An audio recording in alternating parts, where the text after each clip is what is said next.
आलो आलो आलो आलो बोलतो आलो बोलतो आलो आलो आलो येतो परत येतो बैठकीला बोलवलं का? नाही नाही येतो येतो बैठकीला बोलवलं का अण्णा? शिंदेचे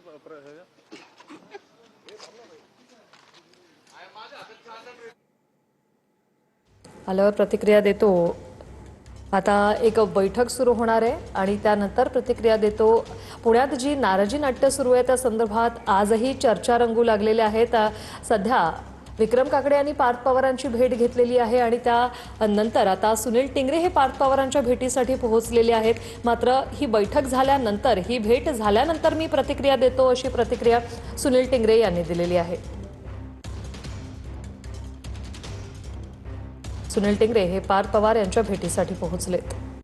विक्रम काकडे हे साधारणतः तासाभरापूर्वीच पार्थ पवार यांच्या भेटीला आले होते आणि आता सुनील टिंगरे देखील पार्थ पवार यांच्या भेटीला आलेला आहेत। आज छाननीचा दिवस आहे, उमेदवारी अर्जाचा छाननी आज होणार आणि नेमकं कुणाचा अर्ज राहणार हे बघणं निश्चित महत्त्वाचं असणार आहे। मात्र याच अर्ज छाननी होण्यापूर्वी पार्थ पवार यांच्या सोबत आता विक्रम काकडे आणि सुनील टिंगरे यांची बैठक सुरू झालेली आहे।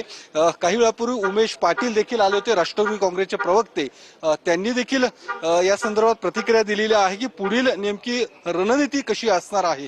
कारण आज अर्जाची छाननी झाल्यानंतर प्रचार नेमका कसा असणार आहे, प्रचाराची गणित किंवा एकूण मतांची जुळवाजुळव नेमकी कशी करायची या संदर्भात आजच्या या बैठकीमध्ये चर्चा होणार आहे। कारण महाविकास आघाडीकडून देखील उमेदवार देण्यात आलेला आहे, तर दुसरीकडे अपक्ष उमेदवार म्हणून प्रदीप कंद यांचा देखील उमेदवारी अर्ज आहे। या सगळ्या पार्श्वभूमीवरती नेमकी मतांची जुळवाजुळव कशी करायची यासाठी आजची ही बैठक आहे। दुसरीकडे काल ज्यावेळी विक्रम काकडे यांचं नाव पुढे आलं त्यानंतर पक्षात देखील नाराजी पाहायला मिळाली होती आणि सुनील टिंगरे यांचा जरी अर्ज दाखल झाला असला तरी ते सबस्टिट्यूट असा अर्ज आहे त्यांचा आणि त्यामुळे मुख्य उमेदवार अर्थातच विक्रम काकडे असणार आहेत।